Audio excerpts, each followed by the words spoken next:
Valeria, and I'm from the Ahangtawan Nation, or the Yankton Sioux tribe. There's some good and some bad, when you grow up on the reservation.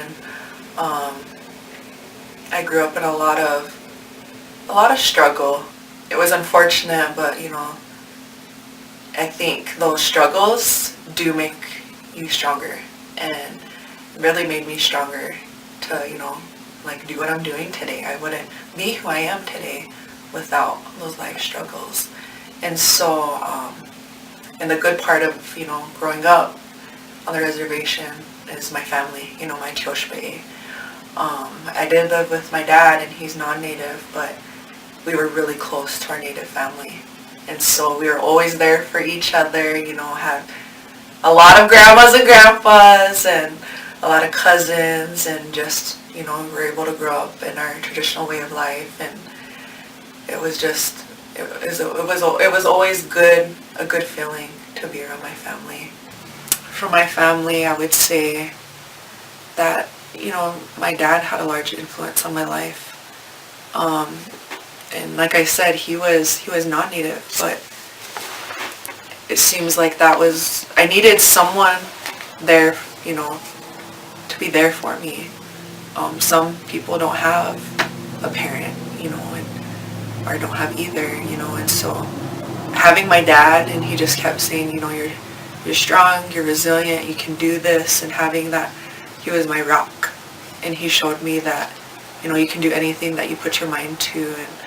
And he was always so supportive of, my native family and our way of life, and he, my dad, I could just say my dad, he was my inspiration, and so is my grandmas, because they've been through a lot, and having to go through what they went through in the residential boarding schools and still be here, I wouldn't be here without my grandmothers, so yeah, I would say my grandmothers as well.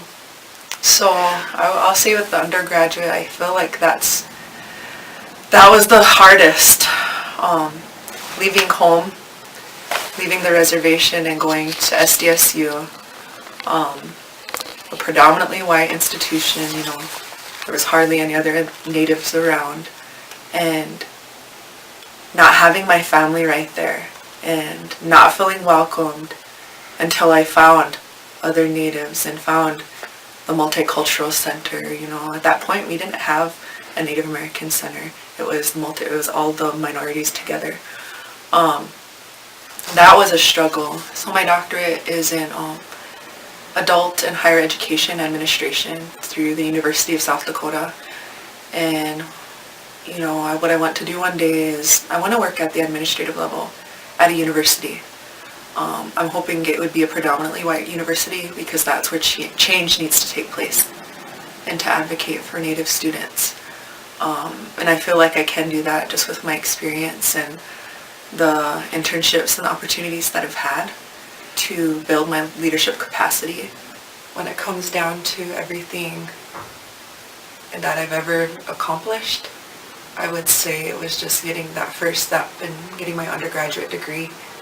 That felt impossible at times with all the struggles and having kids while going to college, and like I said, the misunderstanding that I faced as a Native student. I cried so hard at my graduation because it felt like I said, it felt impossible. And so when I finally got that degree, I was like, wow, I'm a first generation college student. I'm the first in my family to graduate college. It was just a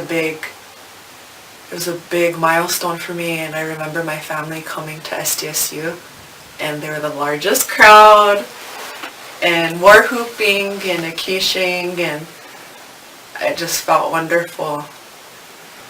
And so what I've been told from elders, from family members, from community members, from home, and the home is, the Ahangtawan Oyate, is that I'm going to be the first Native American Ahangtawan woman to pursue and, hopefully attain getting my doctorate degree. And that's huge because there's only been, it sounds like 3 prior that's ever got their doctorate degree, and only one is living today, and that's Dr. Tony Garcia, and he runs the Ahuntuan Community College at home. And so I feel like I'm inspiring and showing that it is possible to dream outside of what we think is reality, and that's, when you're growing up on the res like how I did and all the struggles we've been through, oftentimes we feel like we can't accomplish, anything but graduating with our high school degree. And so I feel like I'm giving a lot of hope.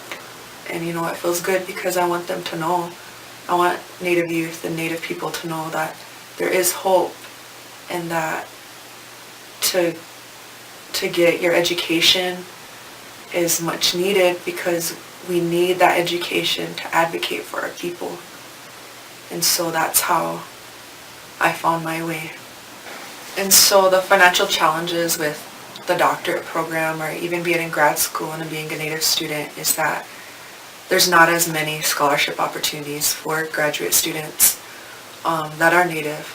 And so my program, it runs fall, spring, and summer. And there's one summer opportunity for graduate funding. So a lot of my funding is from student loans, and that's a lot to take on when I am the sole provider for a family of 5. My husband he goes to school full-time. I work full-time and go to school full-time in my program, but then also taking care of 3 children. And coming out of, intergenerational poverty, I don't have anyone to go to ask for help. What I would like to say to the AIF, scholarship donors is that thank you. Thank you for believing in individuals like myself. Thank you for providing the support that individuals like myself don't have, coming from intergenerational poverty and not being able to ask for help to pay for college, and having to take less student debt because we can't, it's tough living in debt if you don't have those individuals to go to. And so I just want to say thank you, and Pidamayaye.